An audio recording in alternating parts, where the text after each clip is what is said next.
Bueno, entonces, como les decía, vamos a ver ahora, a incorporar una serie de conceptos. El primer concepto que vamos a ver va a ser el llamado de rock types, o tipos de roca. Los tipos de roca, la definición, o se la define como la unidad de roca que va a estar depositada en condiciones similares, con procesos diagenéticos similares, confiriéndole una única relación porosidad-permeabilidad, presión capilar y saturación de agua.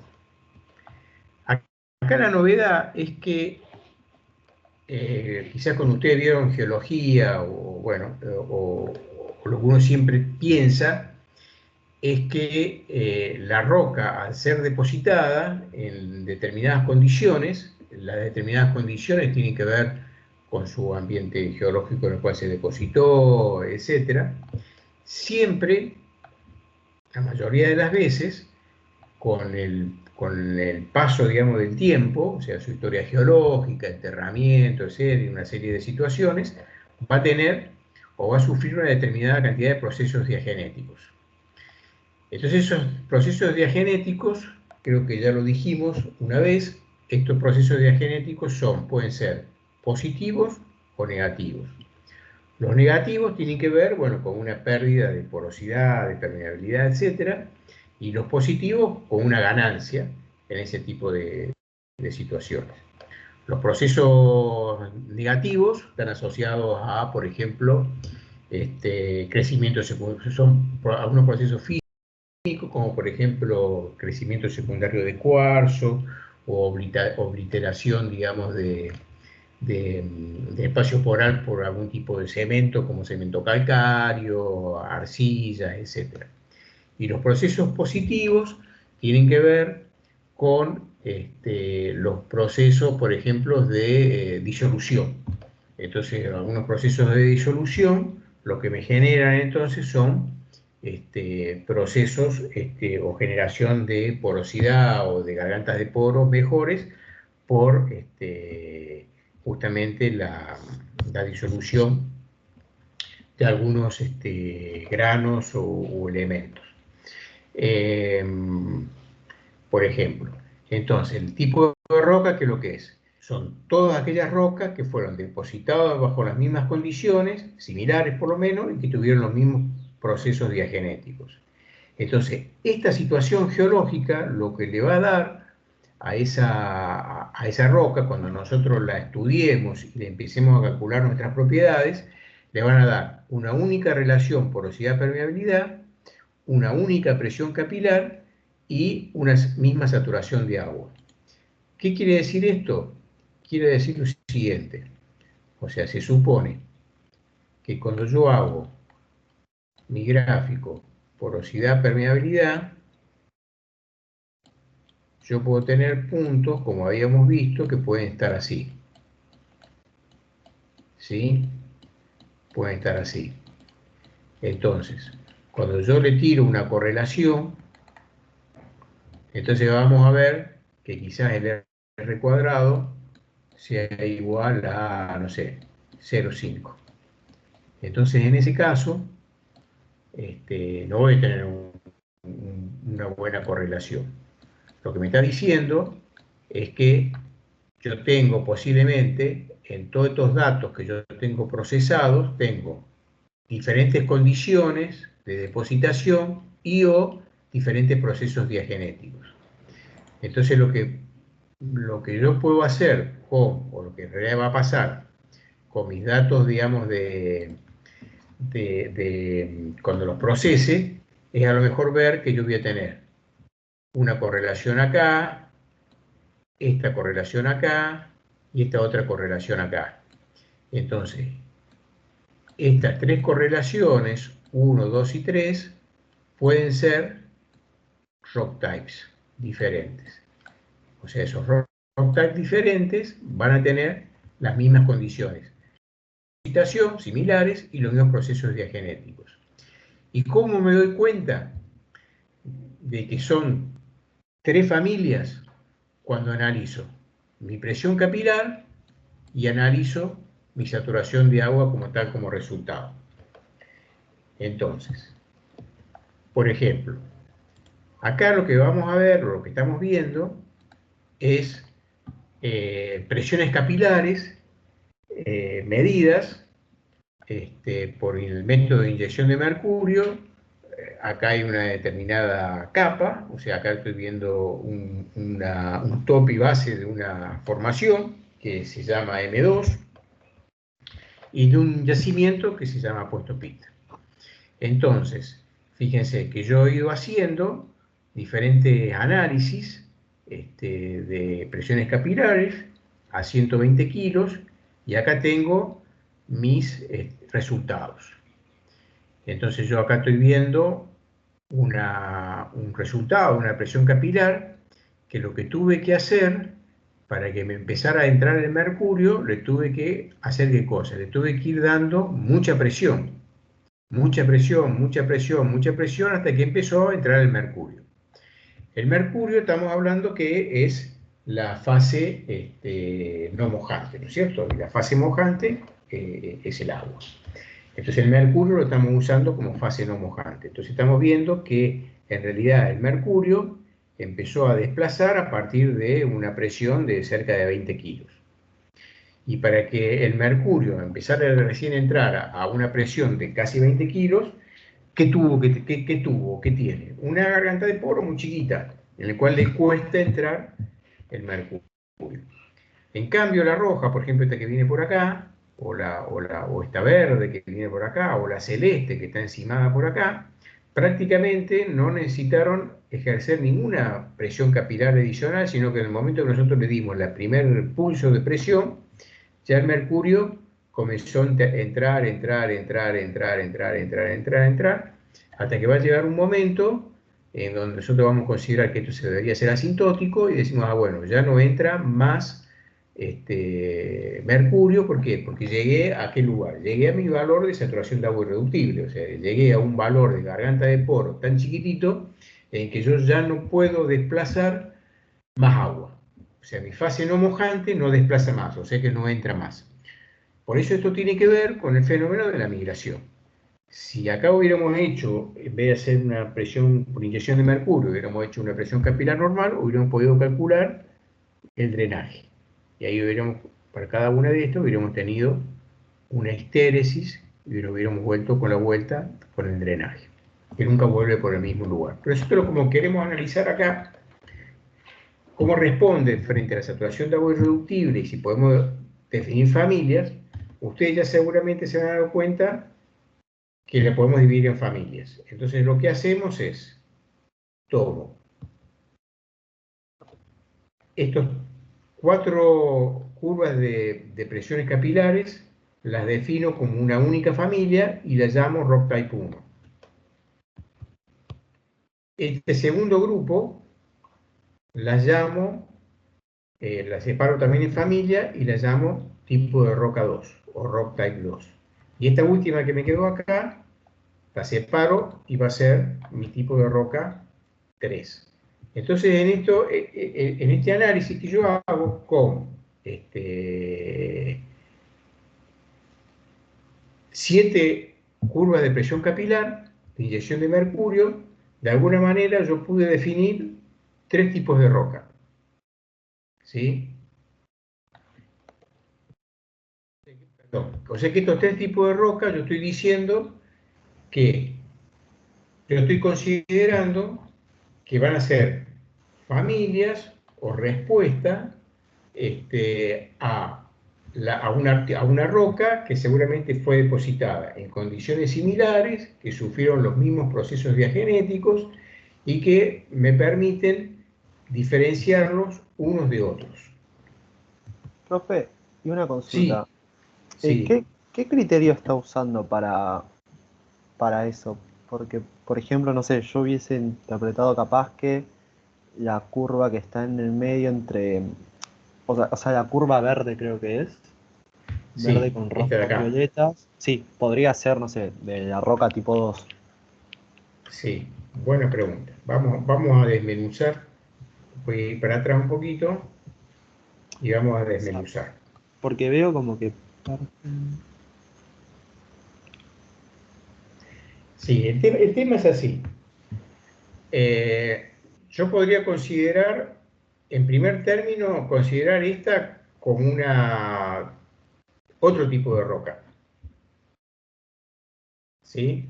En realidad yo podría pensar que puedo tener esta como un tipo de roca, esta verde como otro tipo de roca, esta como otro tipo de roca y esta como otro tipo de roca. O sea, yo podría haber generado 4 tipos de roca.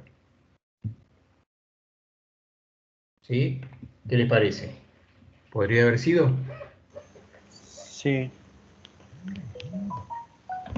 Pero bueno, en realidad el criterio podemos empezar a decir un poco arbitrario y el criterio en definitiva, eh, lo que yo definí acá no quiere decir que sea el final. O sea, cuando yo termine este análisis, yo puedo terminar este análisis pensando que el verde puede quedar donde lo dejé o puede ir al otro, al magenta, este que está acá, o generar un cuarto tipo de roca. ¿Sí? Ah, está bien. Es como un Entonces, preanálisis. empezamos a analizar y ver los datos. ¿Sí? Entonces, este criterio es un criterio semi-arbitrario, digamos. No arbitrario del todo. Pero veamos cómo sigue esta historia. Pero, por Sí, ejemplo, ¿usted por qué, o sea, por qué eligió ese criterio? ¿Qué fue lo que vio? Bueno, igual, nada, ya seguramente sabe por qué, pero digo no, que sí, así a priori, el- ¿por qué eligió agrupar la verde con, o sea, poner tres tipos de roca? O sea, no sé si la sí, separación o algo de eso. sí. Cuando vimos las primeras clases, creo que la primera clase, ustedes se acuerdan cuando vimos relativas, digamos, de medición. Entonces vimos que estaban las escalas relativas de medición a una gran escala, por ejemplo, estudios de Cuenca, etcétera. Íbamos a ver, después estaba la parte de la geofísica, que tenía una resolución de 20 metros, 15 metros, después vimos la escala del perfil, vimos la escala de los ensayos, vimos la escala del perfil de pozo, que estaba alrededor de 1 metro, y después empezamos a ver estos análisis con corona, que ya empezábamos a ir a una resolución más centimétrica, hasta llegar a una resolución nanométrica, digamos, con la tomografía. Entonces, uno de los criterios a tener en cuenta es que yo todo lo que haga en datos de mucha escala, o sea, de mucha resolución en cuanto a la escala de trabajo, después yo lo voy a tener que llevar a la escala del perfil. ¿Sí? Entonces, cuando yo lo lleve a la escala del perfil, a lo mejor tener 4 tipos de roca, me va a costar mucho escalarlo a la escala del perfil,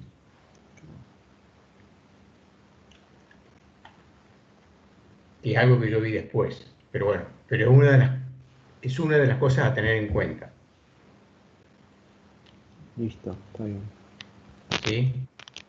Pero avancemos un poco más a ver si vamos aclarando. Dale. Entonces, otra manera de yo poner análisis de las presiones capilares es ver mi distribución de garganta de poros. O sea, en definitiva, a medida que yo fui llenando esto, yo voy viendo, como habíamos dicho, teníamos gargantas muy chiquititas y esta podemos tener gargantas más grandes, porque enseguida entró el mercurio. ¿Sí? Entonces, lo que estamos viendo acá es lo siguiente. O sea, los rojos tienen que ver con quién, con el rock type 1. O sea, lo que yo definí acá es un cutoff, es decir, bueno, todo que tenga una mayoría eh, en su distribución estadística de las gargantas de poro, o sea, son mayores a más o menos 4 micrones, las voy a definir como tipo de roca 1, que son la primera familia. Después voy a tener la otra familia, que son las azules. Entonces, dentro de las azules, fíjese, cuando yo vi la garganta de poros, es como más difícil, digamos. O sea, yo le puse un corte acá y dije, bueno, el corte, todo lo que sea mayor a 0,7 y menor a 4, toda esa distribución la voy a llamar tipo de roca 2.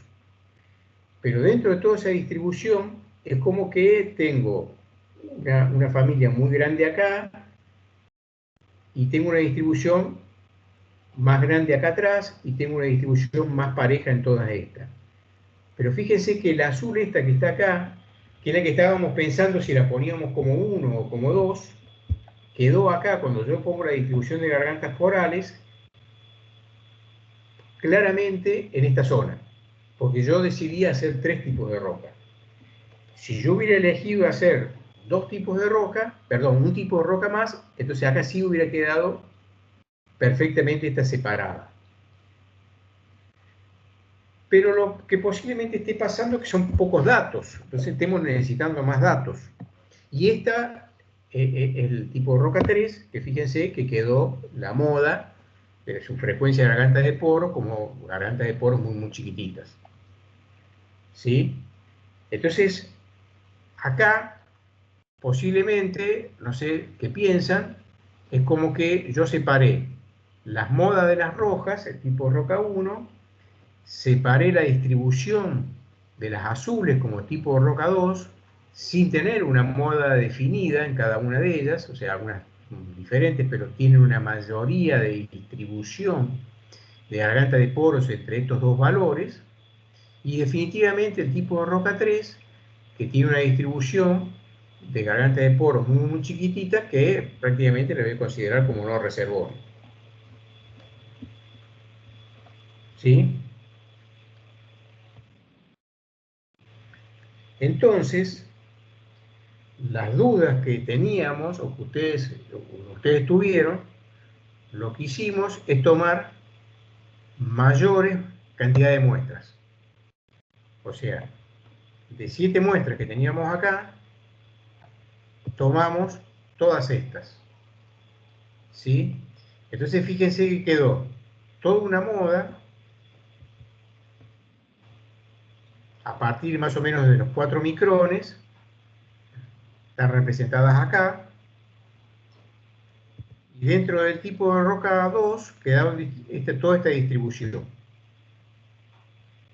Entonces acá nosotros decidimos, por cuando después lo íbamos a llevar a los perfiles, en los perfiles no íbamos a tener esta distinción, entonces decidimos dejar todas juntas esta acá en un solo tipo de roca.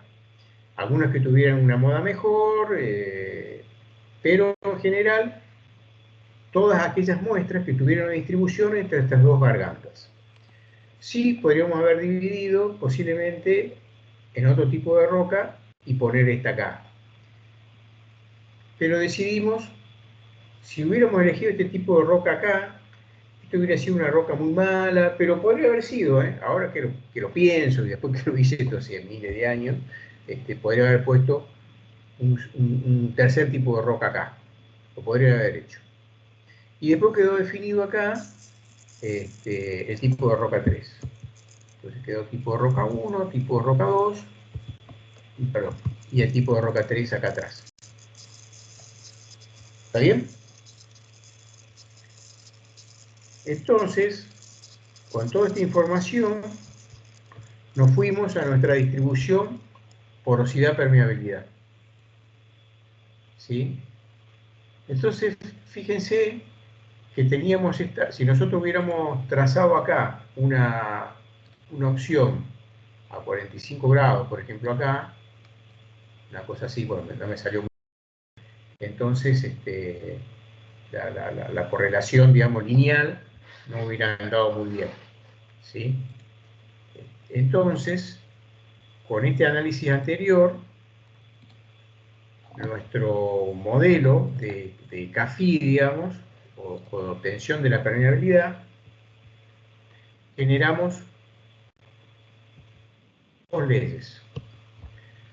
Una ley para el tipo de roca 1, o sea, aquellas que tenían las mayores gargantas de poros, generamos esta ley, y generamos esta ley, CAFI, para aquellas muestras o gargantas de poro que tenían una garganta de poro menor, digamos, ¿no? Entre el rango de 0.7 a 4, y estas eran las mayores a 4.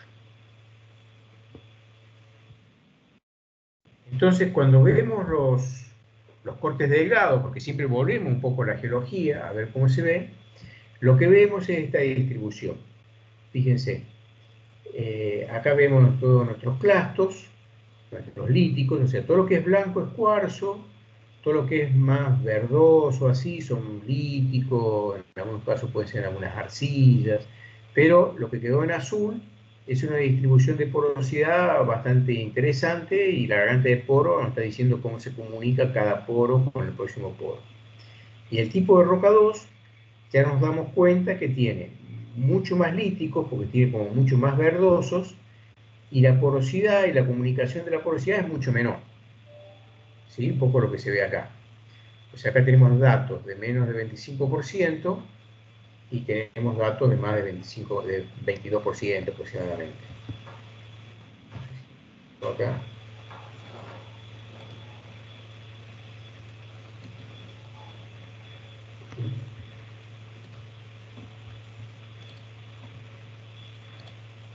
Entonces así nosotros generamos nuestras dos leyes CAFI. Y esa es una manera de cómo uno puede trabajar con la distribución de gargantas de poros. Y a su vez, uno tendría la posibilidad también de determinar, que no está puesto en esta presentación, valores de saturación de agua irreductible diferentes. O sea, yo acá podría definir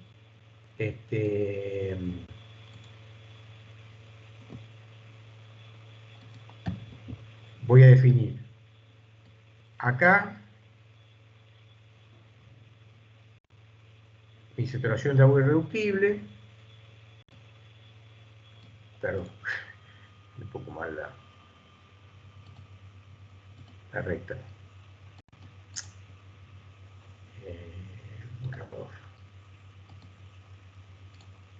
Acá voy a tener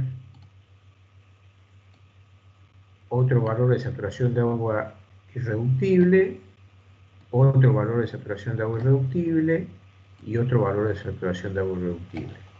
Entonces, para hacer esto, yo lo que tendría que hacer es lo que ustedes tienen en el práctico. O sea, yo lo que puedo hacer es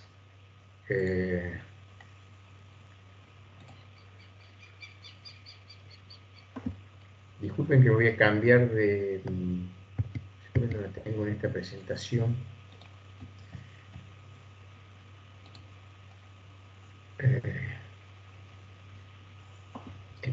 Disculpenme un segundito que voy a...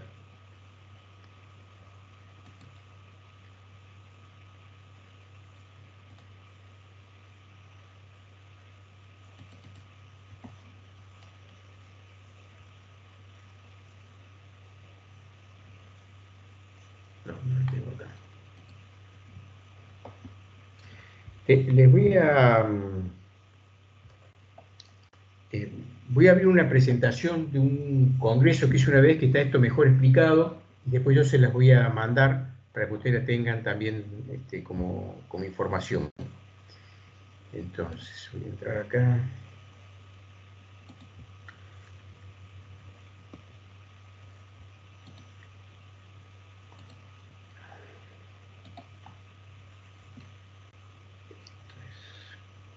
Congreso 2002-2005.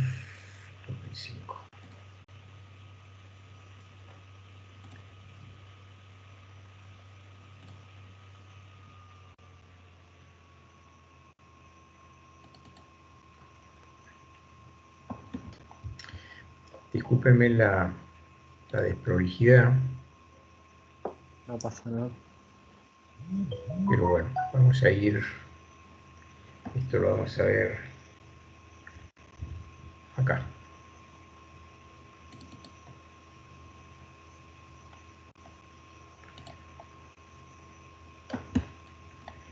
Acá lo que tenemos es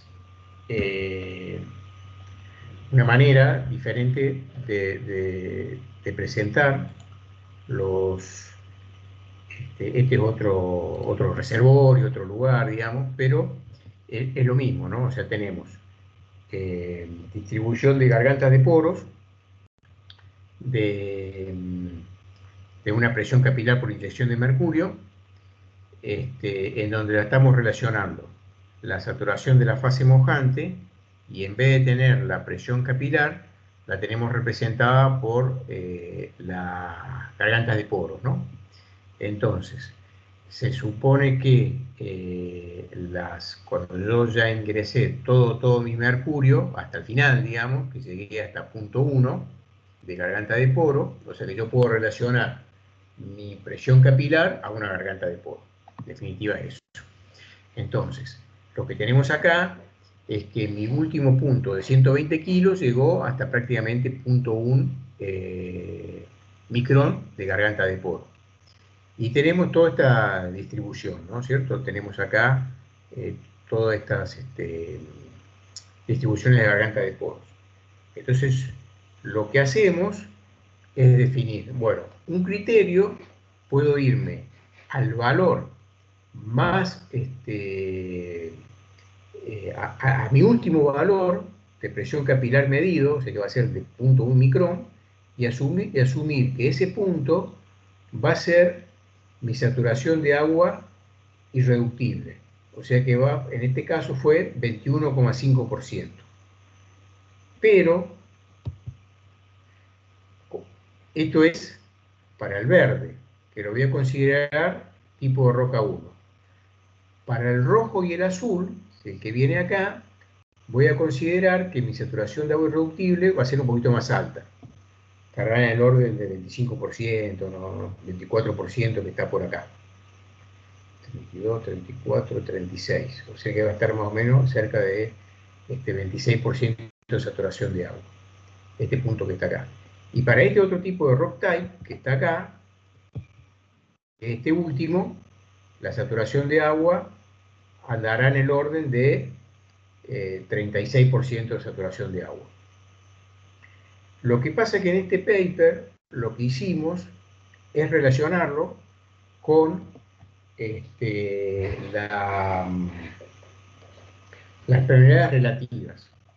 Entonces lo que se ve acá es que los datos, estos triángulos naranjas que tenemos acá, y los círculos, estos datos que están acá, corresponden a este último dato de saturación de agua irreductible, o sea, al dato de garganta de poro más chiquitito.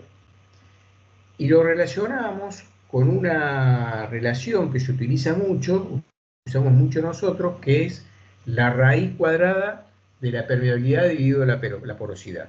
Nosotros lo llamamos la raíz cuadrada de K sobre phi. La raíz cuadrada de K sobre phi es como tener una J normalizada. Disculpen un segundo, voy a prender la luz.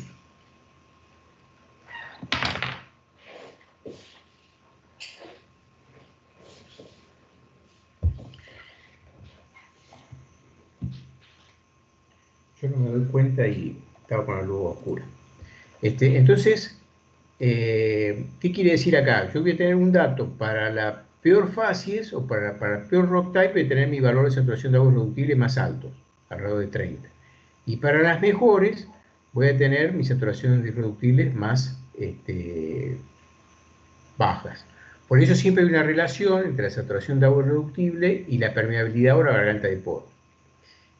Y estos datos que están acá arriba, estos más amarillitos, corresponden a probabilidades relativas. O sea, son mediciones de saturación de agua irreductible hechas sobre muestras de permeabilidad relativa. Entonces, fíjense la densidad de datos.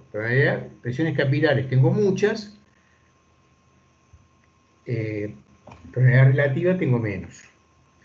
Entonces, lo que yo primero hago dos correlaciones. Hago una correlación que tiene que ver con mis datos obtenidos de la presión capilar, o sea, relaciono mi raíz de K sobre phi para las presiones capilares y hago mi relación raíz de K sobre phi para las permeabilidades relativas. Y ahí yo asumo que la saturación de agua irreductible por las permeabilidades relativas es más conveniente o es mejor que la que yo obtuve por presiones capilares, porque yo fui y tomé mi último dato.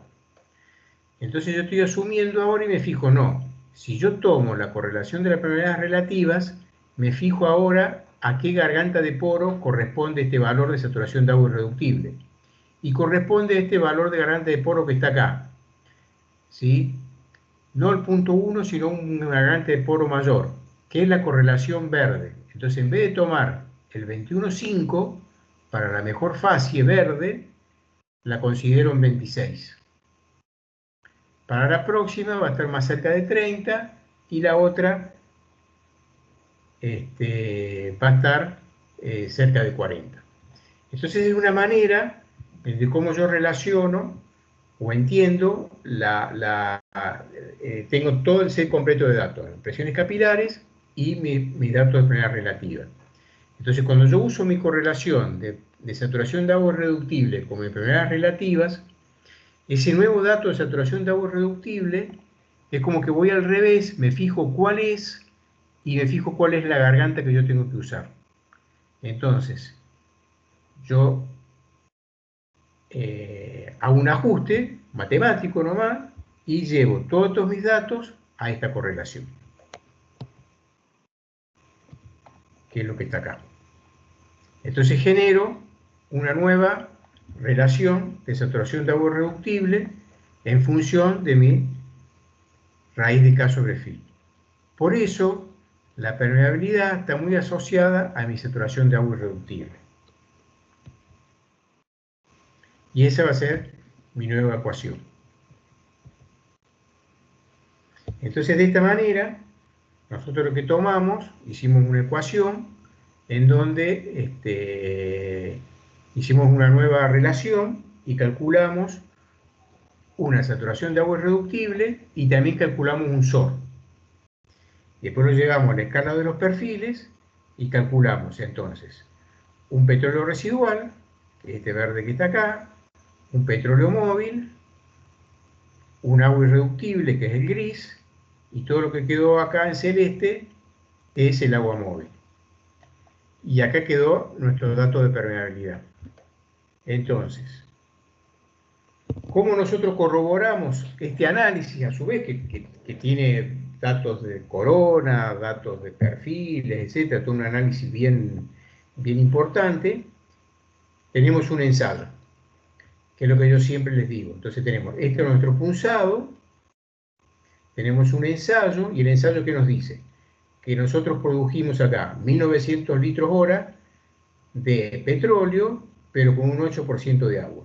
Y ese 8% de agua asumimos que es esta cantidad de agua libre que tenemos acá. Si nosotros no hubiéramos tenido agua móvil, deberíamos haber producido sin agua. Obviamente, este dato de 8% no es que lo ajuste, es más bien subjetivo, pero yo sé que tengo un agua libre determinada ahí. Bueno, esto lo vamos a ver ahora. Y en definitiva, fíjense, el modelo, nosotros teníamos una caracterización geológica, una zona que era una duna, una interduna y un fluvial. Esta era nuestra ley de permeabilidad anterior, o sea que no discriminaba prácticamente entre ninguna de las fases, era una permeabilidad muy parecida, y también con las saturaciones. Y cuando nosotros entonces generamos, en vez de generar una sola ley de permeabilidad, generamos 3 leyes de permeabilidad. Una para la duna, otra para la interduna y otra para el fluvial. Entonces ahí nosotros caracterizamos mucho mejor nuestro reservorio, porque las dunas eran, petrofísicamente, eran mucho mejores, donde más petróleo había, estos eran mucho peores y estos eran regulares. es una manera, este, eh, acá tenemos otro resultado, en donde se ve de otro pozo, cómo vemos toda la distribución de el petróleo residual que tenemos, el petróleo móvil que nosotros tenemos, y cómo a medida que nosotros íbamos profundizando, o sea, hacia las fases más de duna, nosotros teníamos un aumento de agua libre. O sea, en este caso, cuando ustedes preguntaban, bueno, ¿dónde punzaríamos? ¿Ustedes dónde punzarían acá para drenar en este pozo? Todo esto del reservorio, ¿dónde lo punzarían para producirlo?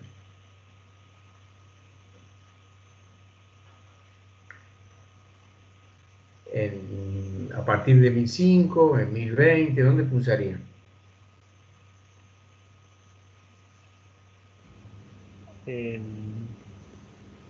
A partir de 1005, Hasta. estoy viendo eso. Puede ser la zona que tenga la menor cantidad de agua. Exactamente, eso puede ser un criterio, ¿no? Fíjense. Entonces ustedes dicen, bueno, pueden decir, voy a punzar de acá para arriba. Punzo todo esto. Pero cuando miran la permeabilidad, y si yo les digo, ¿y si punzamos los 2 o 3 metros acá arriba? ¿O punzamos hasta acá? No, podría ser arriba. Bueno, ¿cómo es la permeabilidad acá respecto a la de arriba? Más baja. Es más baja. Inclusive nosotros podríamos pensar que estas entraditas de la permeabilidad, si bien no la alcanza a ver mucho, digamos, pero ves que tiene como niveles como más bajas de permeabilidad y acá niveles más bajos de permeabilidad, estos niveles posiblemente me impidan el ascenso del hidrocarburo que está acá abajo, si yo punzo acá. Si yo punzo acá arriba, nomás yo voy a drenar nada más que esto. Si punzo todo, quizás voy a drenar todo esto. Pero si punzo todo, puede ser que se me venga el agua. Ven todas las cosas que hay que analizar.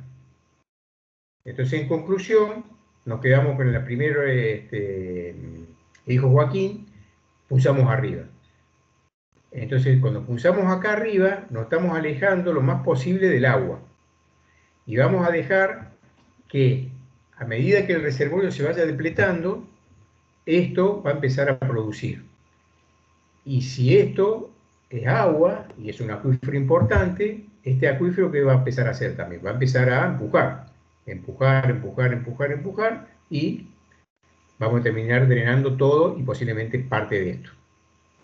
O sea, Acá el peligro gas, es acá abajo, digamos, ¿no? Pero producción estamos por un muy lejos. acuífero activo.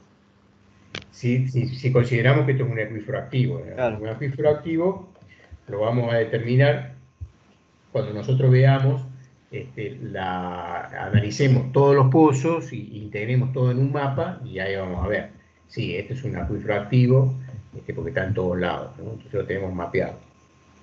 Entonces, de todos modos, este es un campo que nosotros hacíamos recuperación secundaria, porque no tenemos paciencia de esperar que eso lo haga solo. Porque acá entra el factor, digamos, del negocio, digamos. Hoy todas las áreas, a ver, hasta que prácticamente se acabó distintos periodos de privatización,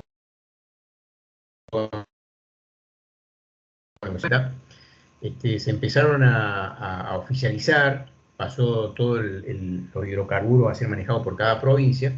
Entonces cada vez que una empresa toma un área, la tiene por un tiempo determinado, ¿sí? Por ejemplo, no sé, contratos de 20 años, 25 años, etc. Entonces la compañía cuando toma un área, supongamos que acá descubrió el pozo, todo, o sea, descubrió el yacimiento, entonces cuando toma un área, lo que hay que tener en cuenta es que uno va a tener una concesión de 20 años.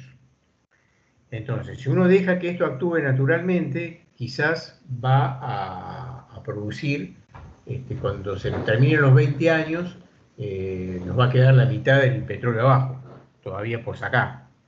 Entonces, el negocio para nosotros, ¿cuál va a ser? Y tratar de sacar todo lo máximo posible. Y a su vez ir manejando los escenarios de precios, ese tipo de cosas. Pero en el momento los yacimientos tienen una etapa digamos, de concesión, bueno, se empieza a manejar eso. Por ejemplo, en nuestro país, digamos que vamos y venimos con muchos vaivenes, en el sentido que, no sé, hace 4 años había un precio muy bueno de gas, a los 2 años ya el precio no era tan bueno porque sacaron el incentivo que había porque se dieron cuenta que lo pagábamos todos, entonces bueno, toda una serie, digamos, de infortunios, digamos, que nos suceden siempre. Entonces, ¿qué es lo que pasa? Todos esos idas y venidas, digamos, que un plan, o sea, hoy este gobierno está sacando el plan Gas 4. Si hoy tenemos plan Gas 4, quiere decir que hubo 3 anteriores. Y a su vez, digamos, hubo la época de Macri. O sea que hubo 4 planes de gas diferentes a partir del 2003 o el 2001, supongamos. Entonces, todos esos cambios, digamos, que hay, pasaron, supongamos, del 2001 hasta ahora, pasaron casi 20 años. O sea, en casi 20 años es prácticamente el tiempo de concesión, en el cual, digamos, en todo ese tiempo te fueron cambiando algunas reglas en el cual a las empresas no les permitió, digamos, actuar únicamente con los vaivenes del mercado. También tienen que actuar con los vaivenes, digamos, de la situación local, digamos, ¿no? Que sucede en todos lados, pero nunca tan fuerte como sucede acá posiblemente. Entonces, estas cosas, digamos, son las que hay que empezar a manejar. Lo que nosotros hacemos como técnicos es esta parte. Y después va ingresando otra gente y va viendo cuáles son las estrategias, o sea, la gente de reserva, la gente del negocio, la gente de instalaciones de superficie, cómo lo vamos a producir, bueno, todo ese tipo de cosas son los que van entrando y eso es un gran rompecabezas que termina siendo el negocio, ¿no? Así que bueno, nosotros nos toca, por lo menos lo que vemos en esta materia, es esto. Después, bueno, obviamente, todo el tiempo se trabaja juntos. Por ejemplo, yo cuando trabajaba en Brasil, en Petrobras, que es una empresa, no es estatal, ¿no? Es como YPF, ¿no? Tiene un porcentaje privado y un porcentaje del Estado. Entonces, es una empresa con ciertas burocracias, digamos, ¿no? Pero lo que sí yo puedo reconocer es que ellos tenían lo que ellos le llamaban los padrones, digamos, ¿no? O sea, como todos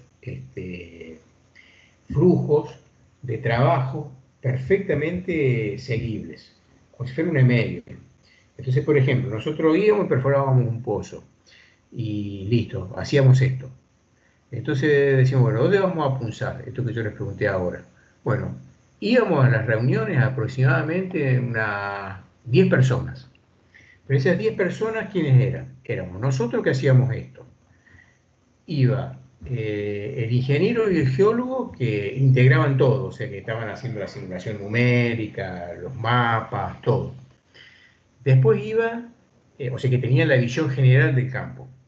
Después iba los que eran encargados de ir a punzar, hacer las estimulaciones, de bajar los caños, de hacer toda la parte operativa.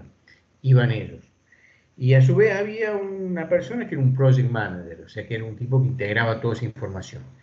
Entonces ahí agarrábamos, íbamos 10 tipos, no sé, 2 horas de reunión, nos matábamos, listo. ¿Qué vamos a hacer? Lo que ustedes dijeron, pulsamos acá arriba, listo. Eso se escribía y se decía. Al primero que iba a la semana a querer bardear o decir que eso no estaba bien, y te cortaban los dedos, si vos lo acababas de firmar. O sea, eran todos trabajos en donde las decisiones eran colegiadas. todo era colegiado, todo era hablado así, o sea, no, y lo que salía de esa reunión, listo, era lo que se iba a hacer. Eh, ¿Alguna pregunta? Yo tengo una pregunta, tal vez lo vemos después, pero en en ese estudio recién, ¿el espesor útil, que es todo lo que contiene hidrocarburos, o cómo lo definen en ese caso? Si voy a punzar Eso, sola contra arriba. sí, eso lo vamos a ver ahora. Porque uno de los puntos más importantes cuando nosotros vamos a evaluar los espesores son los criterios. Entonces, por ejemplo, todos los geólogos y los petrofísicos tenemos un criterio que lo podemos llamar estático. ¿Y qué es lo que decimos? Listo, donde nosotros vemos una gota de petróleo es una gota de volumen de hidrocarburo in situ.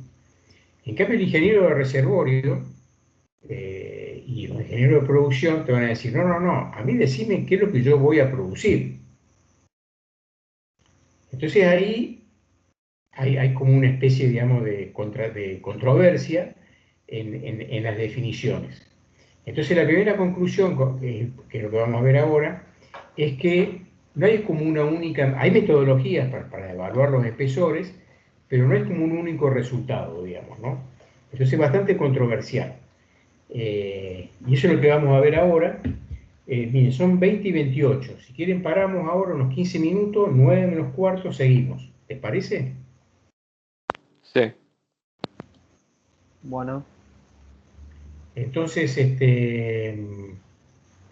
hacemos así. 9 menos cuarto nos volvemos a ver, ¿sí? dale, profe. Bueno, nos vemos, hasta luego.